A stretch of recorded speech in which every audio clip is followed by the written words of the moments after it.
dürfen auch gerade noch in ein kleines Video hineinschauen, wie das dort in Kenia dann so aussieht und was für Kinder wir die Kleider dürfen spenden.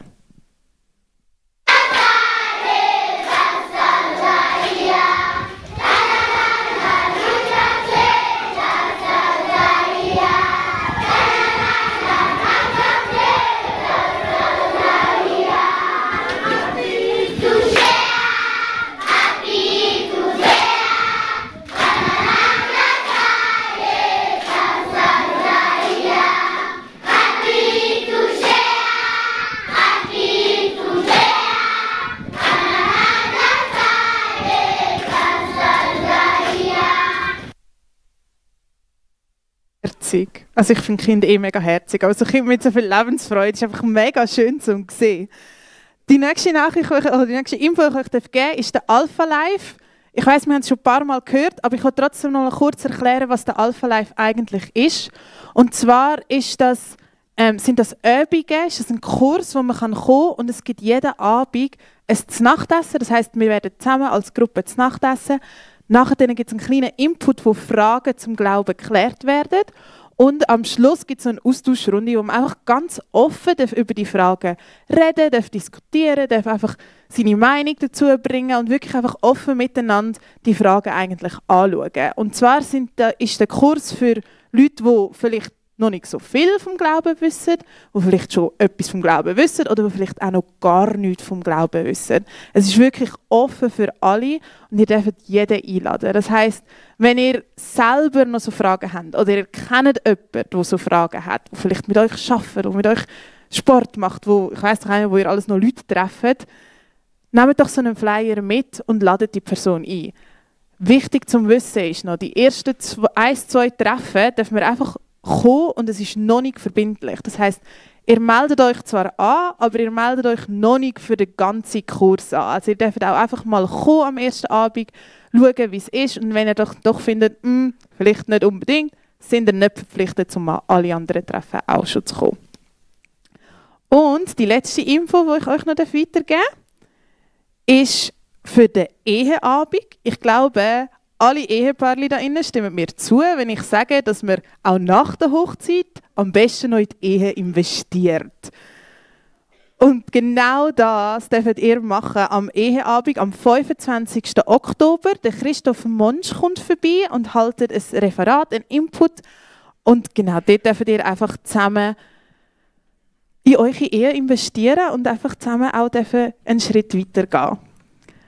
Und jetzt, ich bin durch, alle informativen Sachen sind geklärt, alle To-Dos aufgeschrieben, alle Sachen im Kalender eingetragen und wir dürfen uns jetzt einfach voll und ganz der Anbetung Gott widmen und zusammen ihn loben und preisen. Und alle, die mögen, dürfen gerne aufstehen dazu.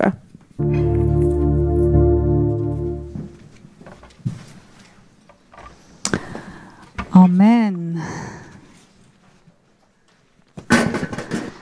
Ein riesen Dankeschön an unser Worship-Team. Ihr dürft auch klatschen, wenn ihr möchtet.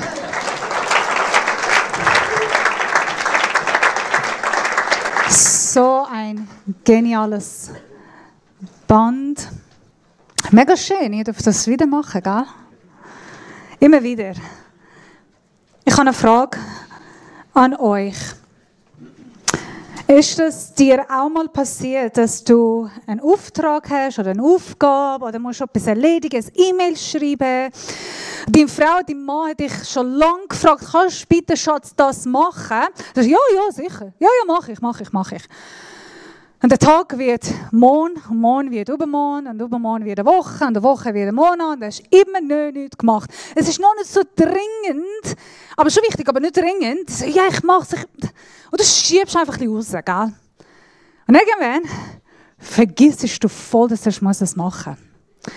Als ich an den Stefan geheiratet, wir haben, seit ich den Stefan kenne, in seiner Wohnung, wir haben eine Pflanze.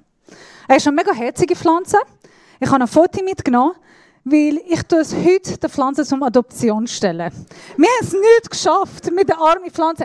Er ist mega herzig, er ist mega schön. Er ist ein Kampf, er ist eine brave Pflanze. Seit jahrelang, wo wir uns kennen, mindestens 3,5, 4 Jahre, diese arme Pflanze braucht Erde. Und seit 4 Jahren, wir schaffen nicht, ein bisschen Erde kaufen oder Pflanzen rein tun. Was wir aber gemacht haben, temporäre Lösung, die wir gefunden haben, jedes Mal, wenn er fast stirbt, wenn er ein bisschen gelb wird und er ist ein bisschen am Sterben, wir tun ihn schneiden und wieder neu im Topf setzen. Und das gibt uns Zeit, bis das nächste Mal, dass der Arme stirbt. Also, das ist jetzt nicht ein Aufruf für die Erde. Wir brauchen keine Erde, wir brauchen dringend jemand, der diese Pflanze adoptiert. Mein Mann wird nicht Freude haben, er liebt die Pflanze. Aber irgendwie, wir schaffen es nicht. Und wir sagen, ja, wir machen es sicher. Und 3-4 Jahre später, der hat immer noch keine Erde. Also nicht genug Erde und alles, was er braucht. Kennt ihr die Situation? Ein E-Mail, das vergessen geht. Der Micha sagt, nein, ich nicht. Mich nie. Heute, wir reden über jemanden in der Bibel. Wir sind in der Predigt-Serie «Dienen wie». Und der Mann, den wir heute ihm anschauen, er ist unser Vorbild in diesem Bereich. Er macht es richtig gut. Nicht so wie ich, was mega schlimm ist mit, ich mach's irgendwann, bis Sachen kaputt gehen. Oder einfach Menschen werden hässlich auf mich, weil ich noch nicht antwortet. Ich entschuldige mich. Es tut mir leid. Wenn du einer von denen bist, sorry. Nehemia, reden wir heute über Nehemia. Wir schauen sein Leben an. Er ist ein junger Mann, der in Persien wohnt. Wir haben in den letzten paar Wochen immer junge Menschen angeschaut. Sagt der Jonathan, seine Waffenträger, sagt der Sklavin von Lehmann. Dieses Mal, er ist jung, aber ist nicht ganz so ein Teenager. Sehr hoch wahrscheinlich, viele glauben, er ist etwa zwischen 20 und 30 Jahren alt. Er ist nicht ganz so alt. Von euch. Immer noch ein junger Mann. Er wohnt in Susa, in Persien. Persien ist heutigen Tag Iran und Susa ist in Hamadan. Eine mega schöne Stadt, man kann besuchen. Er ist ein Mundschenk für König Artaxerxes. Und ich habe Mühe mit seinem Namen, weil eigentlich auf Persisch er heißt Ardashir. Einfach, oder? König Ardashir. Und auf Deutsch ist Artaxerxes und sein Papi ist Xerxes, obwohl der Papi heißt Chashayar. Wie konnte das sich übersetzen auf Xerxes und Artaxerxes? Kann man ihm einen richtigen Namen nennen? Kann man Ardashir sagen? Oder bringt das euch durcheinander? Ardashir ist gut, gell? Er ist der König Ardashir. Und Nehemia ist ein Mundschenk. Also was heisst ein Mundschenk? Sein Auftrag, vielleicht denkst du an den Mundschenk, ist es ein Kellner, ein Butler, ein Diener, der muss Essen servieren? Jein. Ja, er musste Wein und Essen an den König bringen, aber sein Auftrag war viel mehr. Er ist der einzige ganz vertraute Mensch bei dem König. Viel mehr als die Königin oder jede andere Person. Er ist täglich mit dem König unterwegs, mindestens 2-mal im Tag. Er ist so nah zum König und der König muss ihm so vertrauen mit seinem Leben.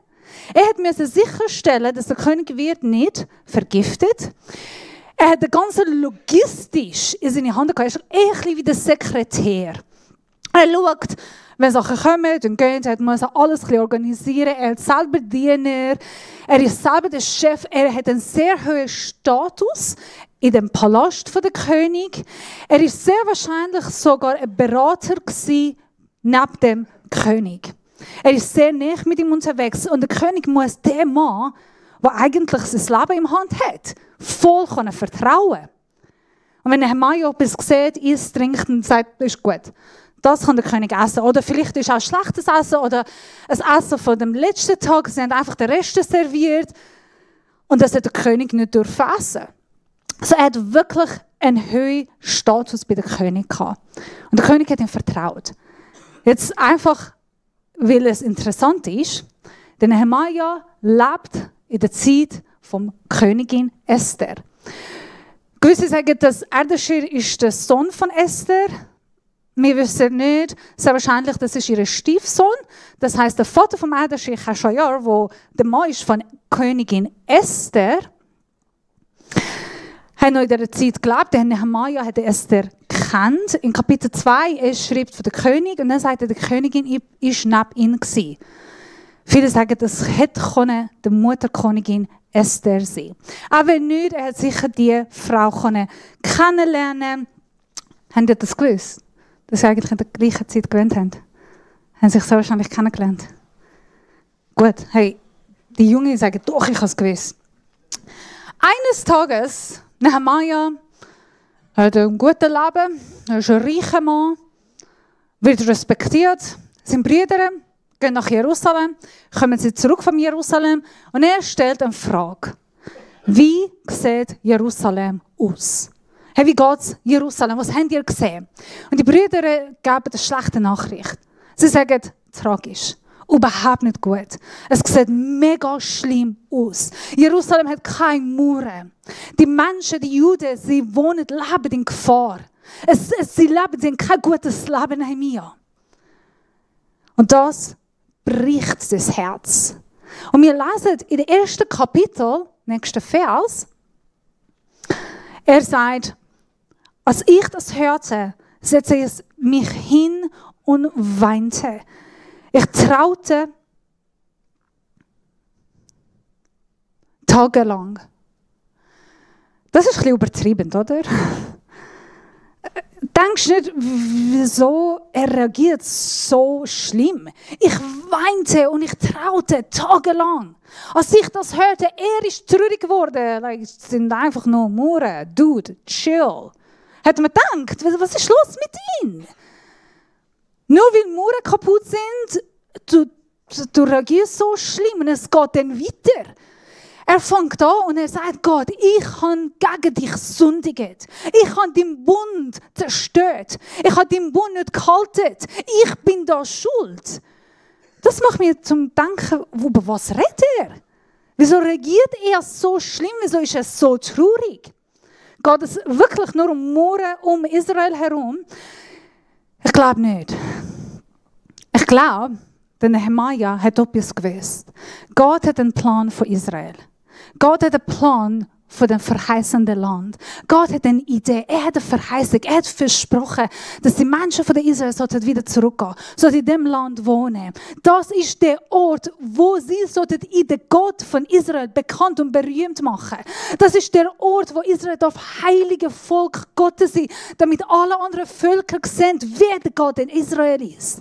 Das ist sein Auftrag. Das ist der Bund, was er und sein Vorvater mit Gott beschlossen haben und aber jetzt sie leben nur mit dem Bund. Und das bricht das Herz. Es geht nicht nur um Mauern, sondern es geht auf das Ja, wo Israel mit Gott geschlossen hat. Wo Israel Gott gegeben hat, gesagt hat. Er mag sich erinnern an das, was Gott ihnen versprochen hat. An Gottes Verheißung, Gottes Plan, Gottes Idee, Gottes Bild. Von das, was könnte sie. Und wenn er hört, das, was jetzt so wie sie leben, das ist nicht das, was Gott mit euch vorhat. Das bricht sein Herz. Wenn ich letztes schon mal gesehen, dass du hast eine Nachricht gehört oder hast etwas gesehen oder erlebt und das hat dein Herz gebrochen. Und du bist da gestanden und nein. Nicht weil die Nachricht oder das, was du gehört hast oder gesehen hast oder erlebt hast, ist traurig und tragisch, sondern weil du weißt in deinem Herz, das ist nicht Gottes Plan. Das ist nicht das, was Gott sich vorgestellt hat. Das ist nicht so, wie er hat wollen. Das ist nicht eine Beziehung. Das könnte Gott ehren. Das ist nicht ein Lebensstil, wo er für dich geredet hat, Identität, wo er in deinem Leben gesprochen hat. Das ist nicht die Art und Weise, wie du könntest eigentlich dein Potenzial leben mit Gott. Und das bricht dein Herz, weil du siehst und denkst, hey, nein, das ist so viel anders, als wir hätten können sein. Hast du das mal erlebt? Wie oft erlebst du diese Situation, wo du musst brüllen? Als Mann, wo hockst du hin und brüllst, weil du weißt, das, was du erlebst, bricht Gottes Herz. Das, was du siehst, bringt Tränen in Jesus sein Gesicht. Das ist nicht das, was Jesus sich wünscht. Und Jesus weint über die Situation. Und das macht dich traurig. Hast du diese Situation erlebt? Es gibt das Wort auf Englisch Apathy, heißt Gleichgültigkeit. Ich merke, also ich bin im Iran während dem Protest. Nach dem Protest 2010 bin ich in der Schweiz gekommen. Ich habe Verfolgung erlebt, meine Familie hat Verfolgung erlebt, meine Freunde haben Verfolgung erlebt. Leute, die ich geliebt habe, sind auf der Straße geschlagen und ermordet. Bin ich in der Schweiz gekommen und ich habe fast täglich Nachrichten gehört. Ich habe mich immer mit dem beschäftigt, was läuft im Iran.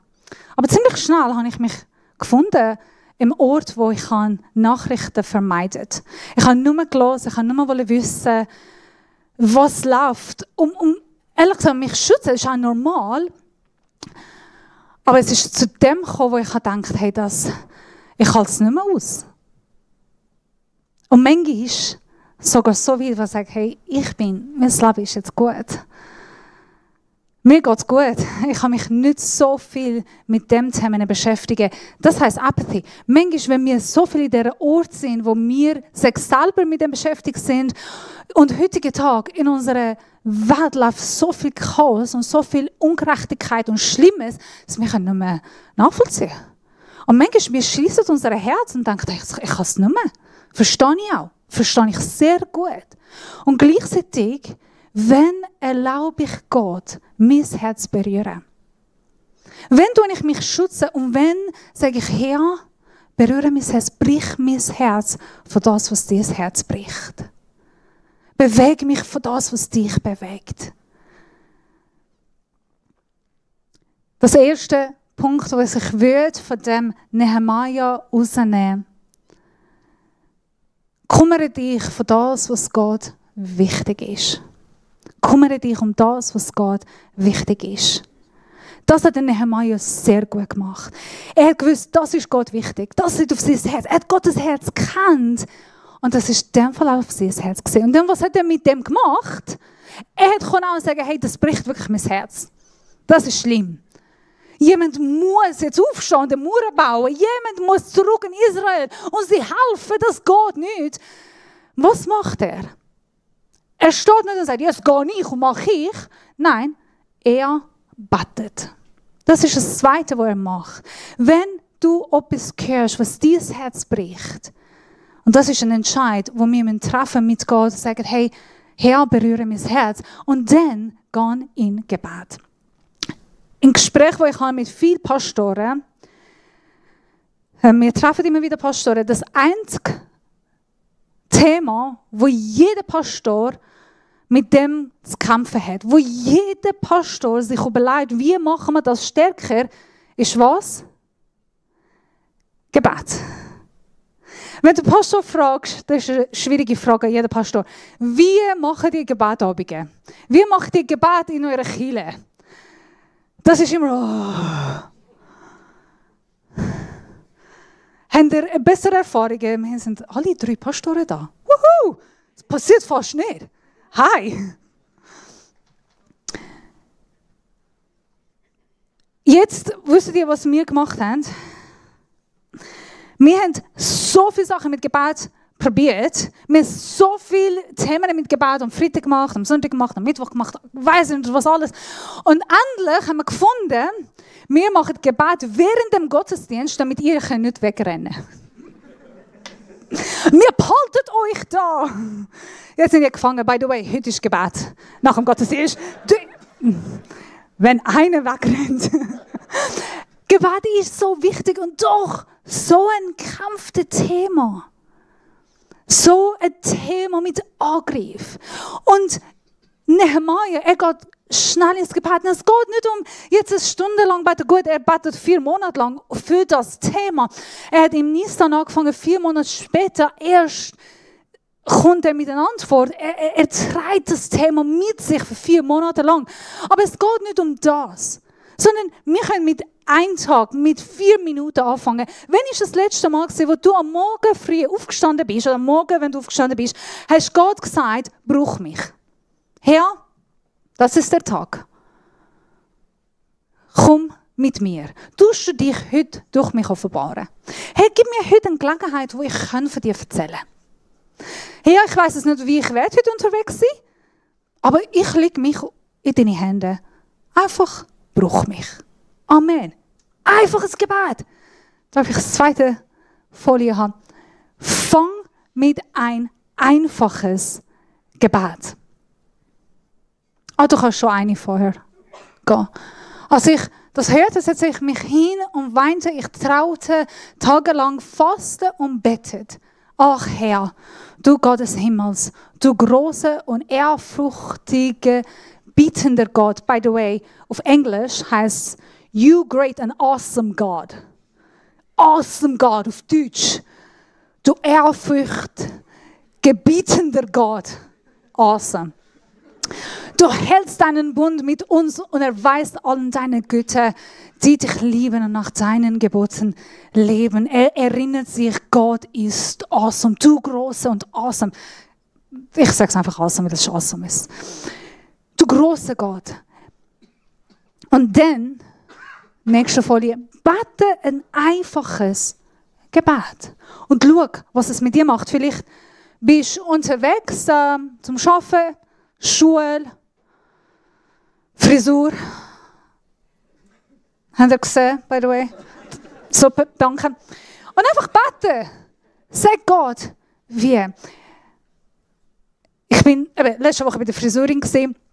Ich habe das Gebet gebetet, weil ich eine Predigt geschrieben habe. Ich dachte, ich kann nicht eine Predigt schreiben und nicht machen. So, ausnahmsweise habe ich das Gebet gebetet. Nein, ich bete das öfter. Bin ich mit der Frisur gegangen, rede ich mit der Frau und dann einfach die persönlich und sie hat einen Sohn. Dann wie heißt der Sohn? Den Namen von dem Sohn gegeben. Oh, interessant. Was heißt das? Sie hat gesagt, der heißt Gott rettet. Und dann hat er gesagt, glaubst du, dass Gott rettet? Er sagt, ja, nur mehr. Und dann hat Gott uns Zeit gegeben, über Rettung von Gott reden. Und dann haben wir gesagt, ja, wieso nennst du denn den Sohn Gott rettet? Ich kann den Namen nicht sagen. Er sagt, ja, ich brauche es viel. Dann kann ich für sie beten und sie einladen in den Gottesdienst, ich weiß, wie sie da ist. Wenn nicht, dann hoffe ich, dass ich sie sehe. Aber einfach ein normales Gespräch. Man hat nicht viel gebraucht. Einfach mal Gebet, Gott braucht mich. Und dann, Gott macht es weiter. Er kommt zum König. Darf ich die nächste Folie haben? Eines Tages, als ich König Artaxerxes Ardashir, die Übersetzung, beim Essen Wein einschenkte und ihm den Becher reichte, fiel ihm auf, dass ich traurig aussah. Das war der König bei mir nicht gewöhnt. Klammer auf, Miss Mami, sie ist da, sie hat immer die Bibelstelle gebraucht, um uns, wenn wir auf der Bühne gestanden sind, immer zu sagen, der Nehemia hat einen sehr gefährlichen Job gehabt. Er konnte jeden Tag sterben, weil er konnte Gift trinken oder essen und sterben. Und doch hat er immer Lachen auf seinem Gesicht gehabt. Wenn ihr auf der Bühne steht, stirbt ihr nicht, wenn ihr ein bisschen lacht. Das hat meine Mami immer gesagt. Aber es hat immer geholfen, wenn du Gott dienst, wenn du auch, egal was für einen Dienst du machst, es kann nicht schlimmer sein als das, was Nehemia gemacht hat. Er kann wirklich täglich sterben. Mach es mit dem Lachen auf dein Gesicht. Also jetzt immer auch so gemacht. Ach Gott, Nehemia, sonst gebe ich euch Gift, wenn ihr nicht... Das hat er nicht gesagt. Aber es ist eine gute Lektion. Hey, immer mit dem Lachen auf dem Gesicht Gott dienen. Das ist immer schön. Das gefällt mir, wie der Mann hat ein Herz für Dienst. Und dann geht weiter. Darum fragt er mich, warum siehst du so bedrückt aus? Du bist doch nicht etwas krank. Nein, irgendetwas belastet dich. Ich erschrak heftig. Es hätte auch sein, dass du mich umbringen willst. Hey, was ist da los? Nehemia. Ist da etwas falsch? Soll ich jetzt Angst haben? Er sagt, nein, sicher nicht. Und dann antwortet, lang lebe der König. Ja, ich will dich nicht umbringen, ist alles gut, Herr König. Wie könnte ich fröhlich sein, wenn die Stadt, in der meine Vorfahren begraben sind, zerstört ist und ihre Türen in Schutt und Asche liegen? Und dann fragt der König weiter, so was willst du? Was willst du? Warum bittest du? Es mag mich erinnern an die Geschichte von Paulus unterwegs nach Damaskus. Er hat Jesus getroffen, mögt ihr euch erinnern an die Geschichte. Jesus erscheint an Paulus. Und die erste Frage, die Paulus stellt, ist, wer bist du, Herr? Und Jesus tut sich vorstellen. Und die zweite Frage, die Paulus stellt an Jesus, ist was? Was willst du von mir, Herr? Was willst du von mir? Was kann ich für dich machen, Herr? Was willst du von mir? Das ist die zweite Frage, wo jeder von uns nach einer Begegnung mit Jesus dürfen stellen. Wenn wir Gott begegnen, wenn wir Gottes Herz kennen, wenn Gott uns berührt, es kann nicht anders sein als fragen, was willst du von mir? Weil ich kann alles, was ich will. Ich habe dich. Ich habe alles empfangen, was ich könnte haben. Ich habe dich. Du hast mir alles gegeben. Ich bin erfüllt. Gottes Begegnung erfüllt uns zu dem Punkt, wo wir nur sagen können, was kann ich für dich machen? Wie kann ich das weitergeben? Was willst du von mir? Dritter Punkt und letzter Punkt. Mach dich verfügbar. Und wenn du dich verfügbar machst von Gott, er hat gesagt, was willst du? Nehemia, was fragst du? Und Nehemia hat eine Liste gehabt. Er hat schon vorher gebetet und er sagt, der König hat nicht gewusst, dass ich betet, dass ich gewusst. Er hat schon sich vorbereitet und er kommt mit der Liste. Ich brauche ein Dokument, dass ich zurückgehen kann. Ich brauche eine Armee, dass ich sicher sein kann. Ich brauche all die Material, um Jerusalem weiterzubauen. Und by the way, einfach für mich als eine Persin, eine Iranerin, ist es mega schön zu wissen, Gott hat Persien gebraucht, um Jerusalem, Israel zu bauen. Und das ist auch Gottes Verheißung heute. Werden wir heute für Israel am Schluss beten. Und das ist Gottes Sagen. Und die Länder dürfen wieder ein Sagen voreinander sein. Gott hat Persien gebraucht, um Israel wieder aufzubauen. Der König, er hat eine Geschichte gehört, er hat sich Esther kennt, er hat eine sehr gute Beziehung mit den Juden. Er sagt, ja sicher, nimm alles, was du willst. Und Nehemia nimmt das, geht zurück auf Israel, 3 Mal, jedes Mal ein paar Jahre lang, 12 Jahre lang und fängt an, die Mauern zu bauen. Nicht allein, das ist mega schön. Er geht und er findet Leute mit ihm. Und wir lesen, ich ermutige euch, es sind nicht 4 Kapitel. Leset das Buch von Nehemia in einem Tag. Und schaut, was Gott macht. Es ist ein Buch von Gottes Sagen, von Gebet und von Treue von Gott. Er geht zurück und da findet er Tausende von Menschen, die sagen, ja, ich baue, ja, ich baue. Und jeder fängt an zu bauen. Da, wo sie wohnen, da, wo sie leben. Um sich herum bauen die Mauern, bis der Mauer ganz komplett wird. Wenn Gott uns schickt, wenn Gott uns beruft, wenn wir uns zur Verfügung stellen, Gott tut auch ganz Ausrüstung geben. Das geht nicht, ja, das kann ich nicht, das bin ich nicht. Das habe ich schon probiert, das geht nicht. Wenn Gott ruft und wenn du dich zur Verfügung stellst, dann tut dich ausrüsten. Es braucht nur zu fragen, wie heisst dein Sohn? Und dann darf ich für dich beten, darf ich einfach dich segnen, deinen Sohn segnen. Mehr braucht nicht. Ich weiss, in welcher Situation du bist, in welchen Umständen von der Familie. Aber wenn du da bist und sagst, hey, ich will sehen, dass Ehen geheilt werden. Dass was zerstört sind, Beziehungen, wo von meinen Augen werden zerstört, wieder ganz werden. Ich will sehen, dass die Menschen Jesus kennen. Mein Herz bricht für das. Dass meine Familie, meine Verwandten, meine Freunde dürfen Jesus kennenlernen. Dann fang an für sie beten. Jeden Morgen, Herr, braucht mich. Mehr brauchst du nicht. Fang an mit dem simplen Gebet. Herr, braucht mich. Darf ich die letzte Folie haben? Kümmere dich um das, was Gott wichtig ist. Frag ihn, was liegt auf dein Herz? Jesus, was bringt Tränen über dein Gesicht? Lass mich das spüren. Und dann für das beten. Und dann sage ich, hier bin ich. Hier bin ich. Ich habe das oft gesagt. Amix mir sagen, hier bin ich, schick mich an. Hier bin ich, Herr, schick meinen Nachbar.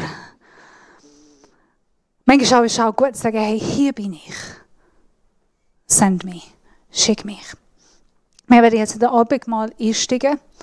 Das Lobpreisteam darf sich schon jetzt vorbereiten für den Abendmahl. Ich möchte mit euch beten. Einfach auch, bevor wir das Abendmahl nehmen. Jesus hat alles gegeben.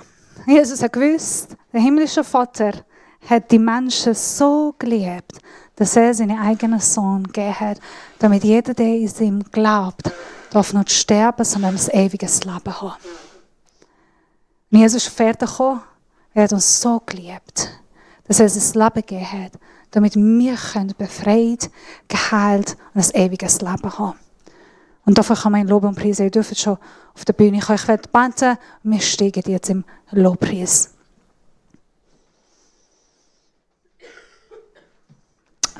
Jesus, danke für dein teures Blut.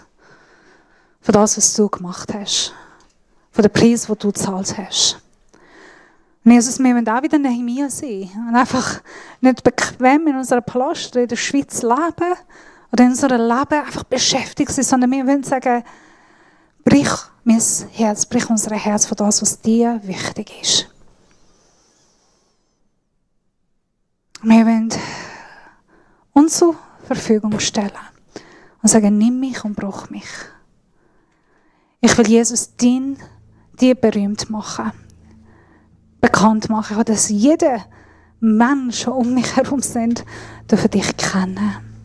Danke, dass du jeden von uns brauchst. Für deine Herrlichkeit, für dein Reich. Jetzt wir nehmen den Abendmahl mit dem Wissen, dass wir es nicht vergeben durch dein Blut. Mit dem Gehorsam, dass wir wollen, wir möchten und wir werden. Unter deinem Blut, unter deiner Vergebung und heilig leben. Wir nehmen die Vergebung an. Wir wollen auch bewusst vergeben. Die Menschen, die uns verletzt haben. Die uns schuldig sind.